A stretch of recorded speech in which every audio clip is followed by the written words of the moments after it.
Good morning or whatever time it is when you're joining us for this service. You can sleep in on Sundays now, I guess, if you want to. One of the silver linings in the cloud. I hope you are well. And yet I know that maybe some of you are going through a really hard time right now. All our lives have been knocked off balance, and for some of you the fall may be really hard right now. And facing hard challenges in our lives is even harder to do alone. And that's one reason why it's important for us to have spiritual community. Compassionate, courageous community that has been continuously supported for more than 70 years because people truly valued what is offered.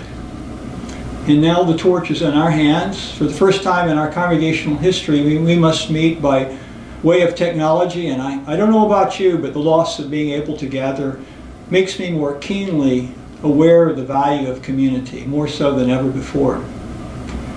But know this, that even though we're not able to be physically together, we are together as a community.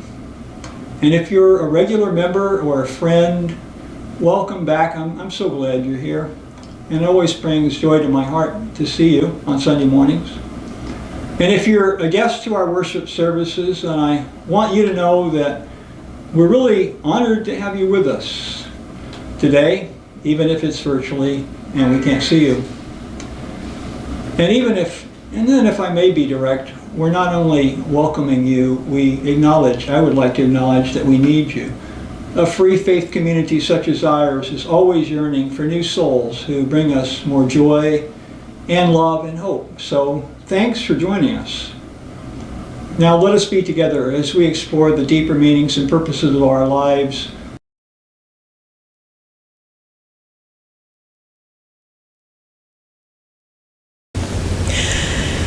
Our gathering hymn today is This Little Light of Mine. If you happen to have a hymnal at home, it's number 118.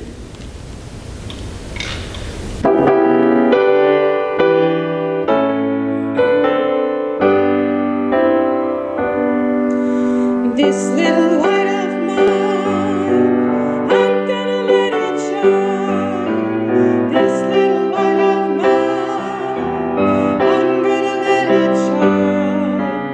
This little light of mine, I'm gonna let it shine. Let it shine, let it shine, let it shine.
Everywhere I go, I'm Sarah, your celebrant today. If you hear a little singing in the background, like Twinkle Twinkle Little Star or the ABC song, don't worry. We're offering daycare for a few people, and that's what you hear in the background. So enjoy the extra music if it occurs during the recording. I'd like to read to you something from the Soul Matters team. Today we return to the shelter of each other. Today we return to the shelter of each other, to arms that hold us in the midst of storms, to voices remind us of our own, to hearts that accept us for who we are. May we be for each other a source of safety and sending. May we offer each other both comfort and challenge. May this place of peace lead us to share peace with others. Please join me in saying our affirmation. Love is our doctrine. Compassion is our way. Here we seek to create a joyful home for free religious exploration, build a community of caring fellowship, nurture the hopes, and serve the needs of our world.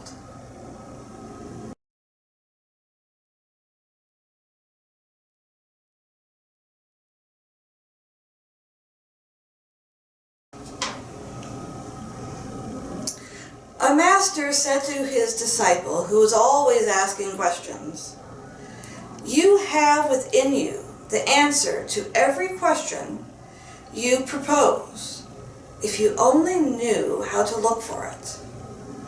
May we take the time to look within and find our light to shine upon the world. Here at UUCS, we light 3 chalices. The first, for those of us gathered at home and in our hearts. The second chalice we light for our partner church in Šibenfalva, Transylvania, Romania.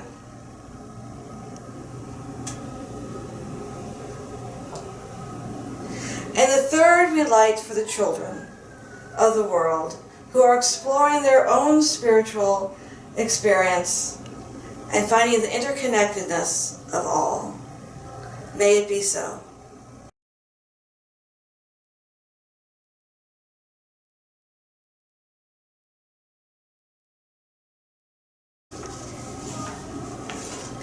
The lit chalice is the primary symbol of the Unitarian Universalist faith tradition.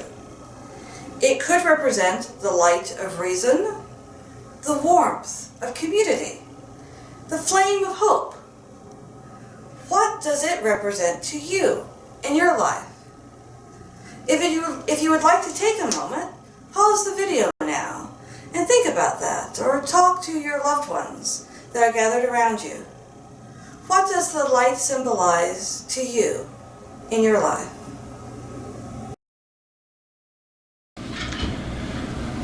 So, are you getting enough oxygen right now? When you begin the practice of compassion, it's good to begin with self-compassion, which is the middle path between extreme deprivation and excessive indulgence, overcommitment and undercommitment. Good self-care is not selfish, it's the foundation that enables you to care for others. And so I hope you're able to offer yourself that right now, good self-care. Right now, even as you would have compassion for another person in distress, if you are in distress, may you have compassion for yourself. I invite you now to let your natural compassion direct your attention to those in your life who are especially in need of it right now, especially during this time. Envision them in your mind's eye. Let compassion rise in your heart. And then, as you are able, let compassion lead you into action. Do what you can. Together we weave the fabric of compassionate community. Gratitude. I've heard, maybe you read this too in the paper, there's a new practice that has naturally sprung up in residences near hospitals. As healthcare professionals change shifts, the people who live nearby the hospitals, they're watching all these workers, these healthcare workers, change shifts. Those who are battling on the front lines of this war are now waging against the virus. And the people who witness the sacrifice, these people who live in the apartments, they witness these people who are having to put their own health at risk to protect the health of everyone, and they are moved by gratitude, profound gratitude. And so let us be mindful of all those who are now putting themselves at risk. The healthcare workers, the first responders, the grocery store workers, and all those who perform essential services for us. Let's be mindful of the gifts we all give one another and all the gifts that flow our way, not taking them for granted, but recognizing them as gifts. Recognize the gifts, all of them. Name the gifts that come your way. Let gratitude naturally arise in your heart. This is our practice. This is our way. It leads to happiness.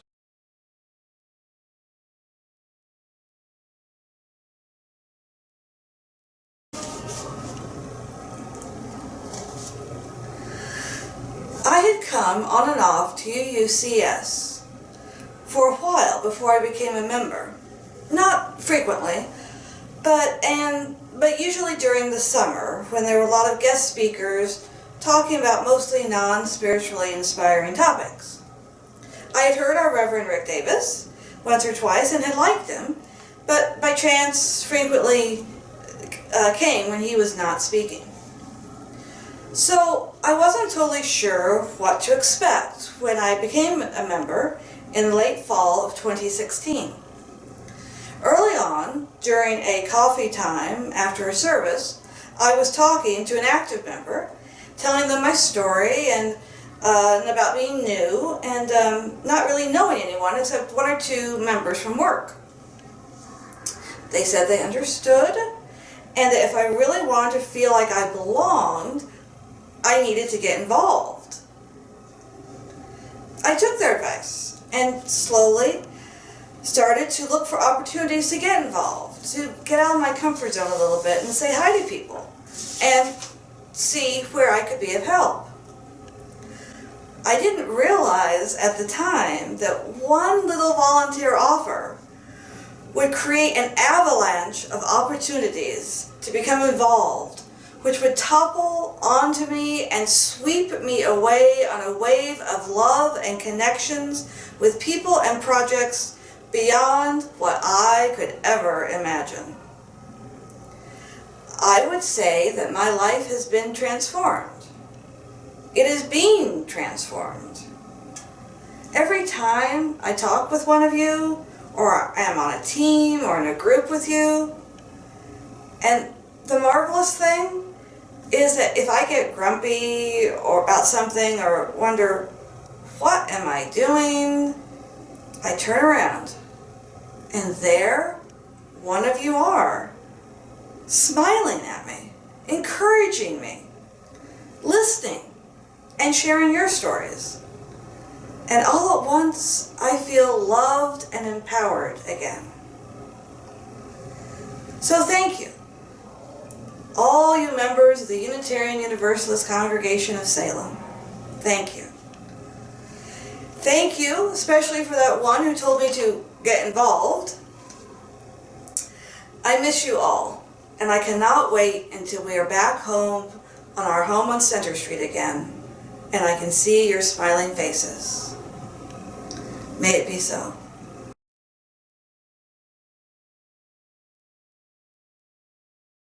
So there's been something on my mind for actually quite some time, and this seems like an opportune time to get it out.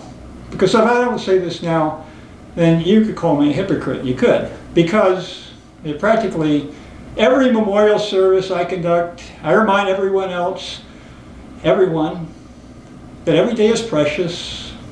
You never know what the future holds, and so live fully and lovingly. Say now what is in your heart, because tomorrow may be too late. Right now, as this insidious virus spreads across our world, we don't know what tomorrow will bring, do we? We're recording this service early in the week, and I don't know how things are going to look when you watch this. But I fear the news might be grim. It will be grim. We know there will be many more deaths. Given all this uncertainty, it seems like a good time now to tell you what I really think of you. Under normal circumstances, I would most likely have shared these thoughts later down the road, perhaps at my retirement party, but pandemics have a way of changing one's priorities. You and I'm speaking of you collectively as a congregation, we've been together for quite some time. Our shared ministry began in January of 1993, so do the math. We're in our 28th year together. We'll celebrate our 28th 28th anniversary on January, the first Sunday of January of next year. But this is a long time, but it's not a record. Recently I was exchanging emails with this Unitarian Universalist colleague in Massachusetts, and he's been serving his congregation for 33 years, 5 years longer than I've been here. And then last week, a member of the congregation, Petra Berger out in Prineville, she emailed me about being at the retirement party of a Unitarian Universalist minister in Missouri who was retiring after 40 years. So that put me in my place. But you know, these are rare exceptions. Nationwide, very few Unitarian Universalist congregations and their ministers have been together as long as we have. So we have a lot of history together, countless shared memories, and I hope that we'll have more memories to create in days to come. But here I just want to take a minute to acknowledge someone who I dare say has broken a national record for longevity, somebody that we know and love, and I'm talking about Sherry Ulmer. Did you know that Sherry has attended more Sunday services in this building, in this facility, than anyone, including me? Way more services than I have. She's here Sunday after Sunday, year after year, available to offer her graceful signing services so that everyone is included in our worship. She has transposed my sermons into sign language so often that she anticipates what I'm going to say. She even knows when I'm going to crack a joke.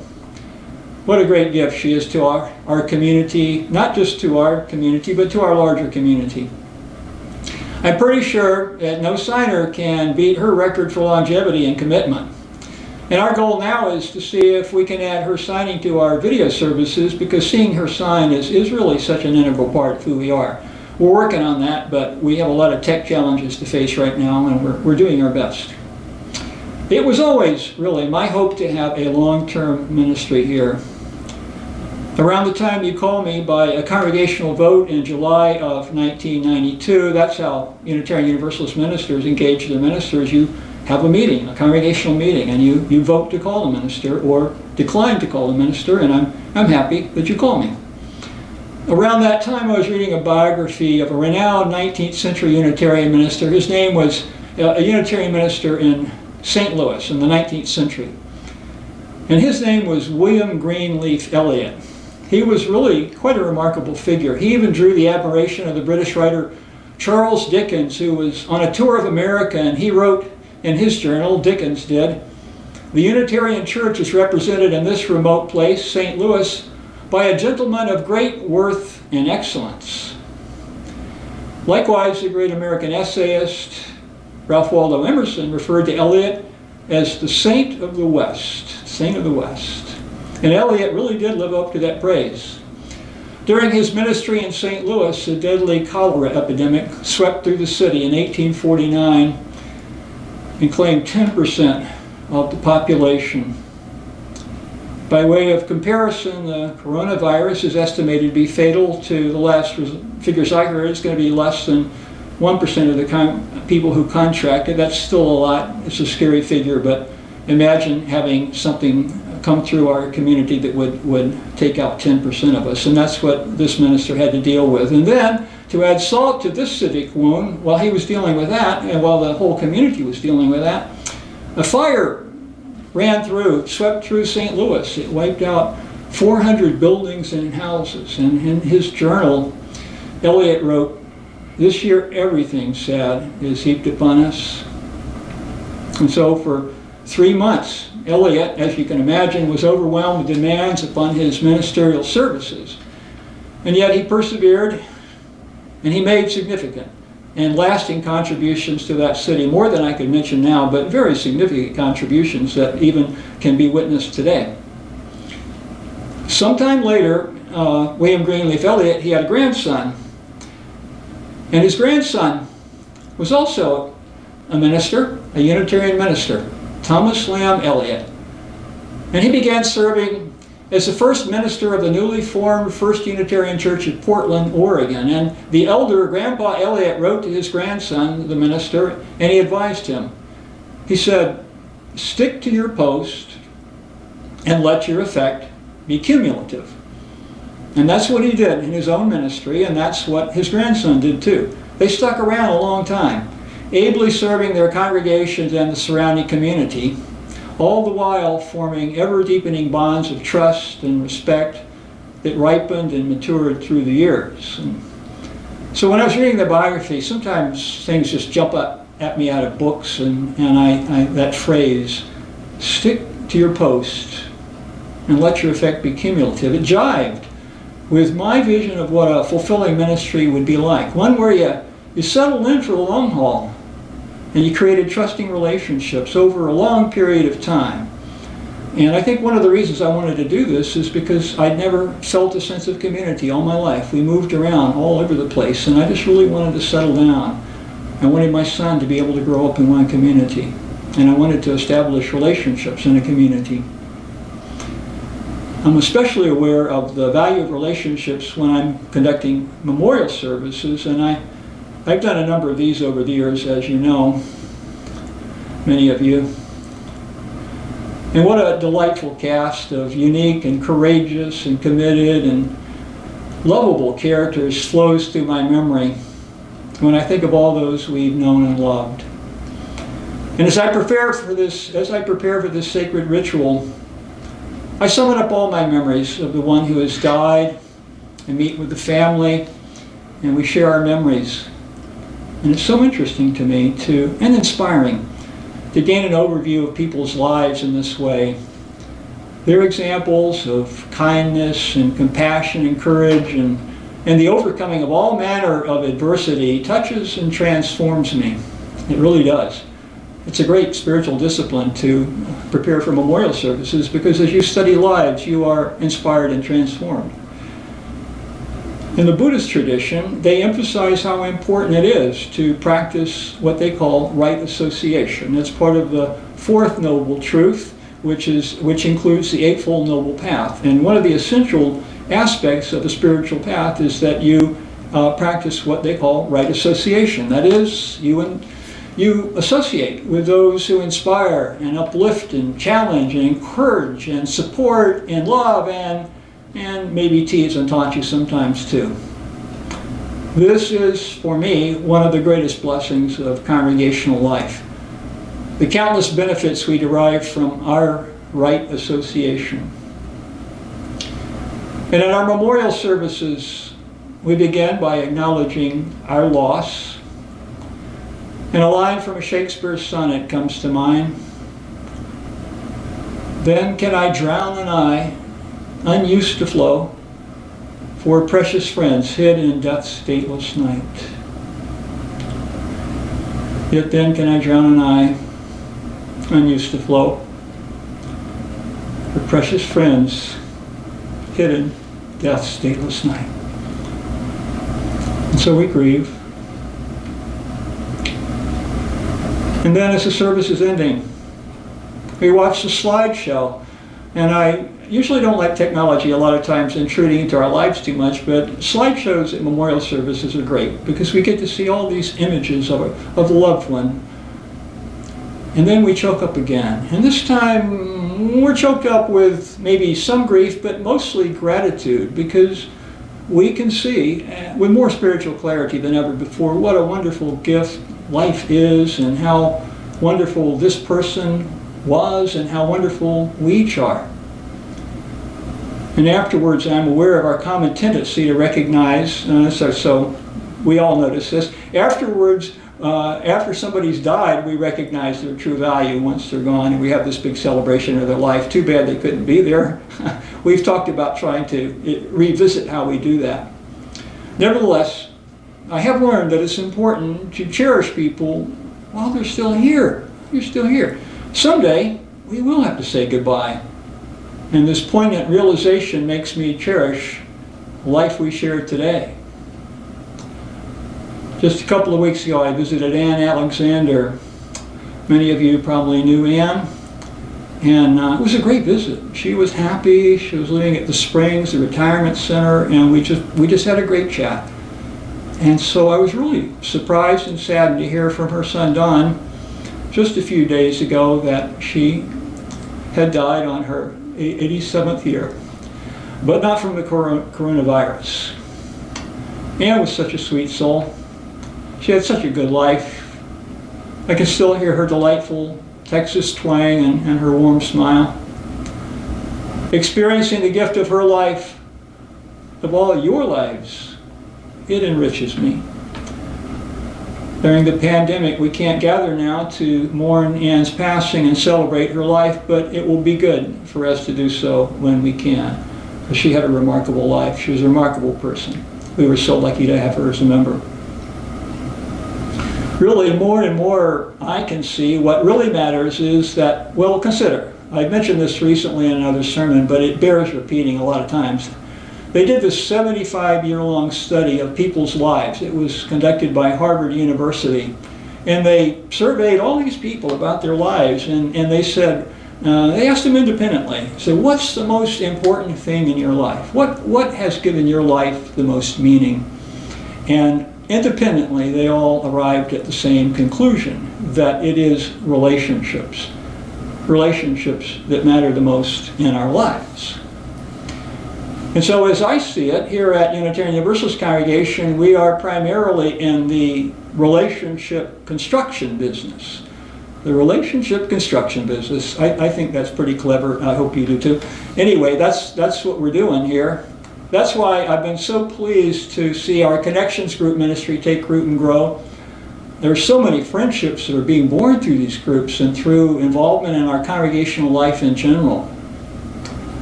Connections groups, I think, are an essential part of our spiritual growth because they offer a safe place for us to be a human self, our human selves, and where we can feel heard and supported.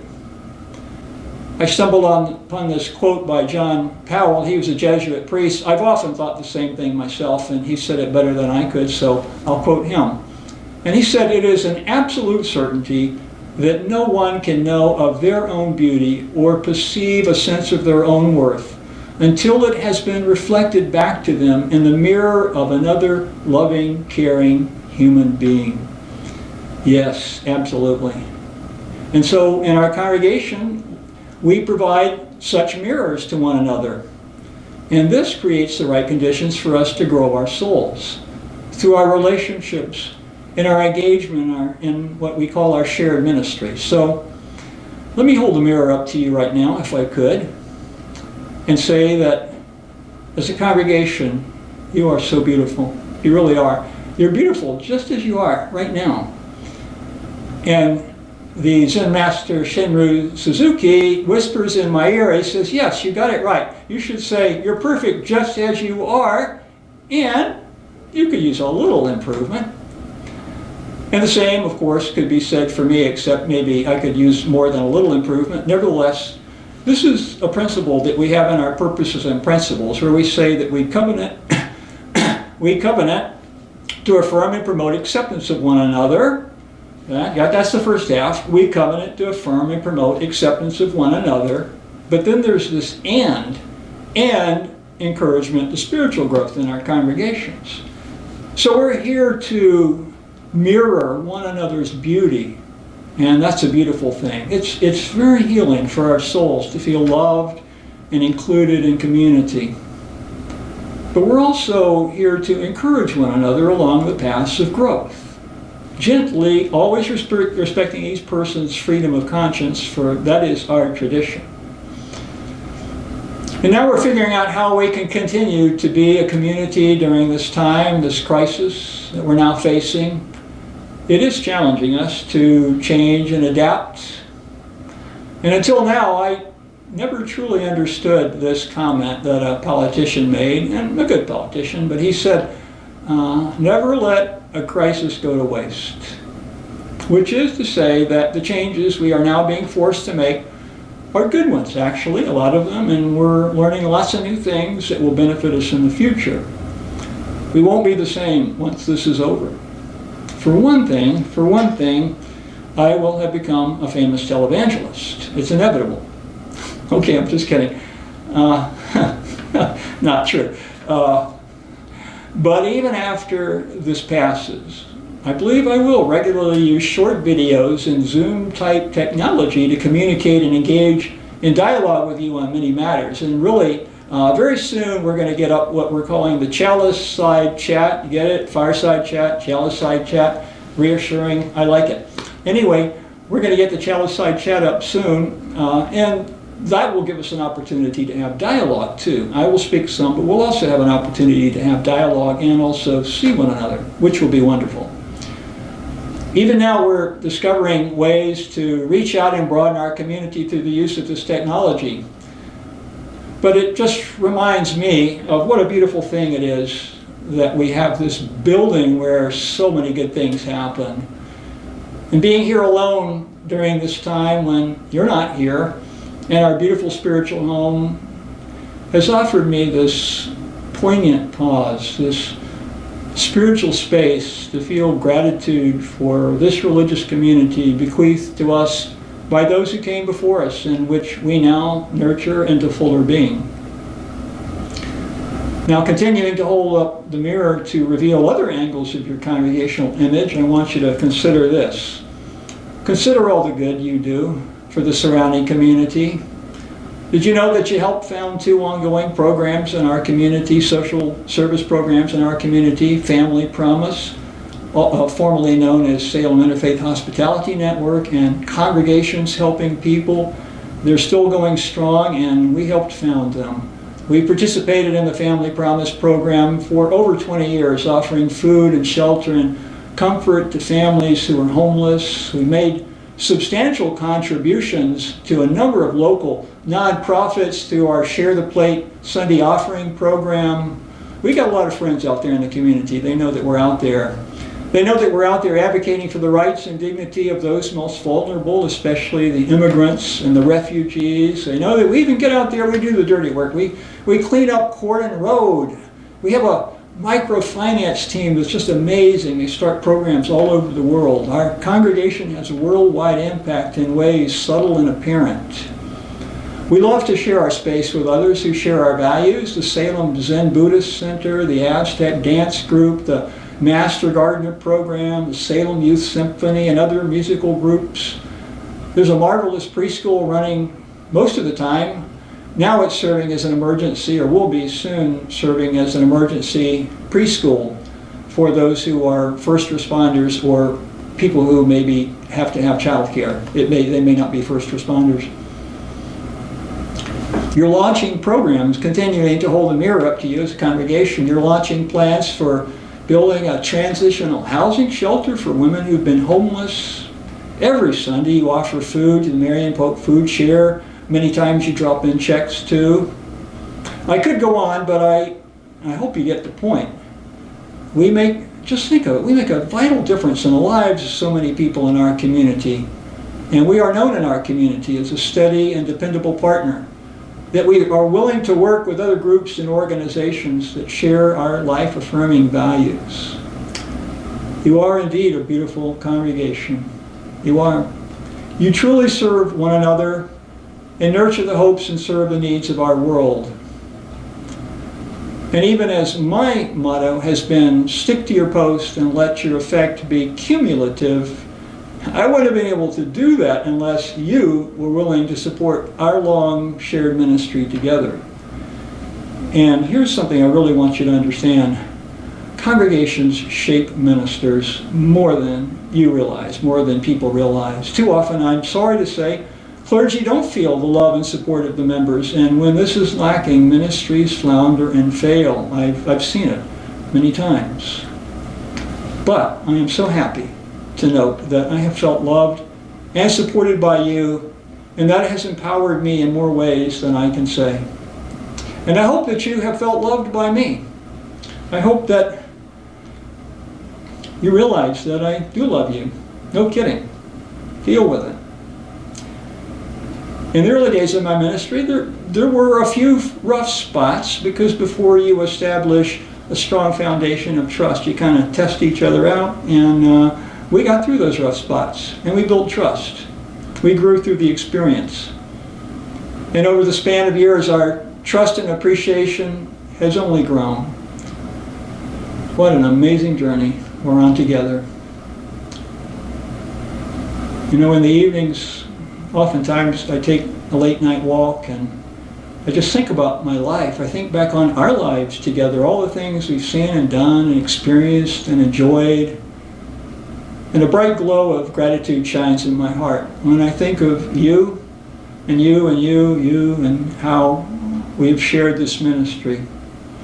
What a great life I have with you and continue to have. Really, thank you so much. Let's cherish this time we have together now.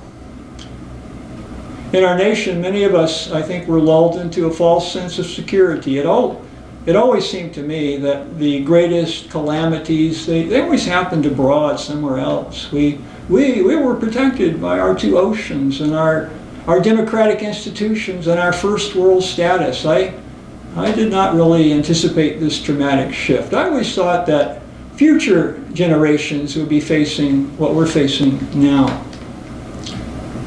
And so this is a defining moment for all of us. In days to come, may we, this congregation, remember it as a time when we became ever stronger and more connected, when our love and compassion was made manifest, and our courage and our commitment were on display. May it be so.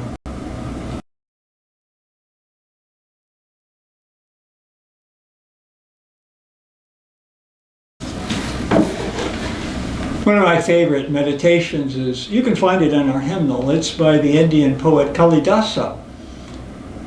And Kalidasa reminds us, look to this day, for it is life, the very life of life. In its brief course lie all the verities and realities of your existence. The bliss of growth, the glory of action, the splendor of achievement, are but experiences of time. For yesterday is but a dream. Tomorrow is only a vision.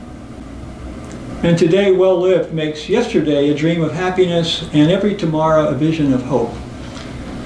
Look well therefore to this day. Let us pause now and simply be together in a time of silence. Being present on this day and in this moment. Reflecting on the bonds of love that connect us all,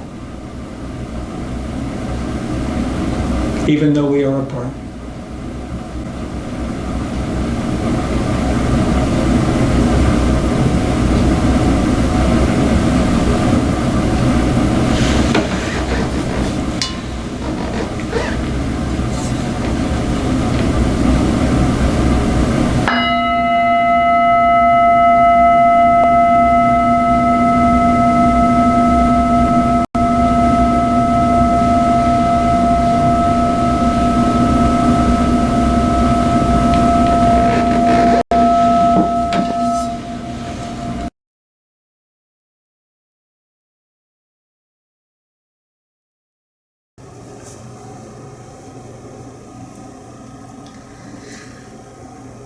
A Zen Buddha master said to a disciple who was feeling very discouraged to encourage others. We need encouragement at this time of our lives. So much is going on. We need each other's help, time, support, money, and interaction. This month, for April, it has just been decided that the share of the plate recipient is going to be the Marion Polk Food Share. Originally, it was going to be the Minister's Discretionary Fund, a fund which is also very important and will be focused on in another month. But now, at this time, our community needs our help. Food banks all over are getting overwhelmed. And although they do need food, more importantly, they actually need money. So if you are able to donate anything to the Marion Polk Food Share, please do so. You may send checks to the office here at UUCS and we will deliver them, or you may write them directly to Marion Polk Food Share. Thank you so much in this time for your generosity.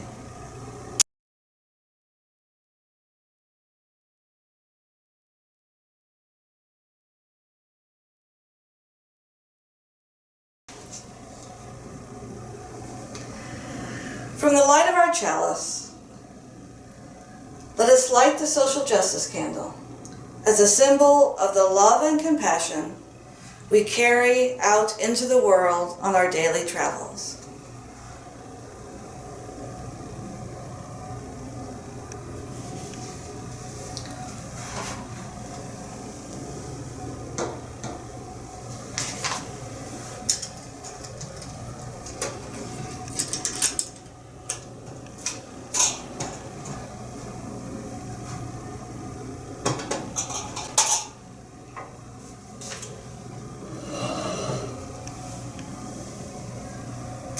As we extinguish the chalices, may we be grateful for the ways that we nourish and uplift each other. For it is the sharing of this hallowed time together that sustains us until we meet again.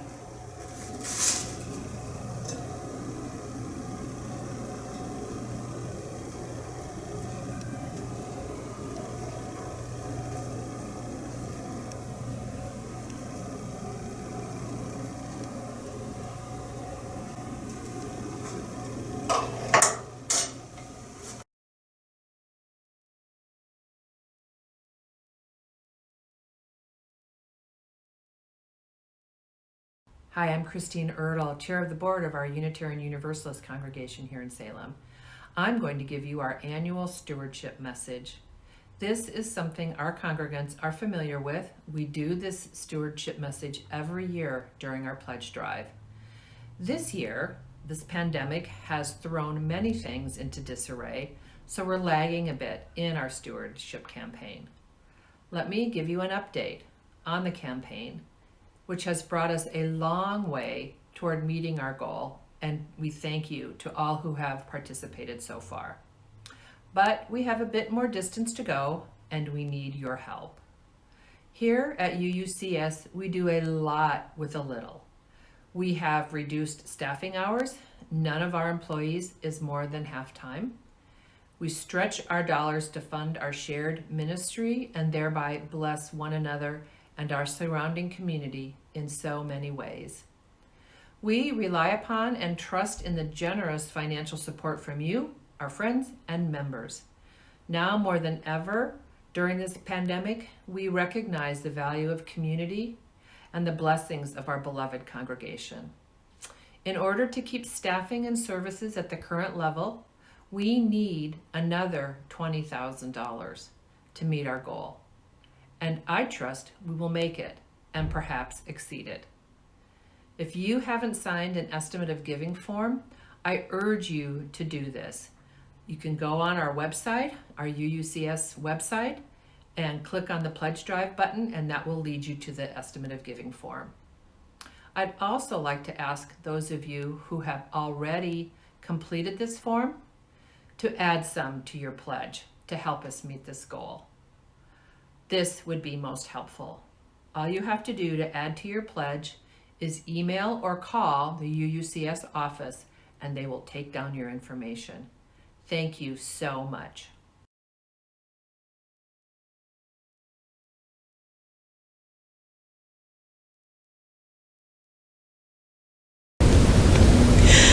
Our closing hymn today is One More Step. If you have a hymnal, it's number 168.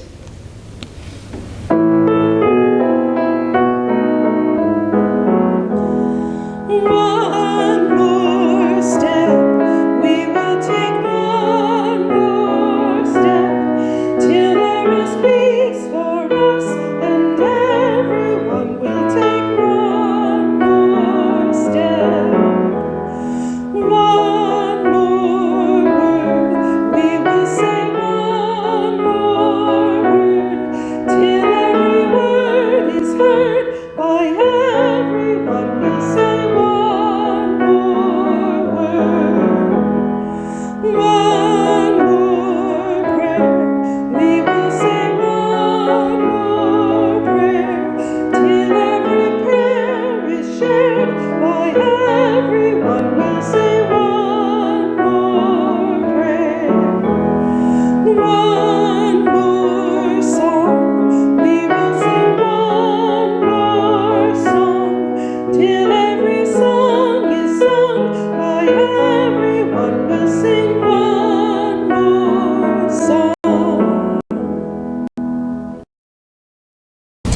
So we can't join hands today to say our closing words. We can't place our hands on one another's shoulders either.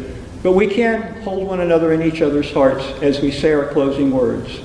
Would you please join me as we say those closing words? May faith in the spirit of life, hope for the community of earth, and love for the sacred in one another be ours now and in all the days to come.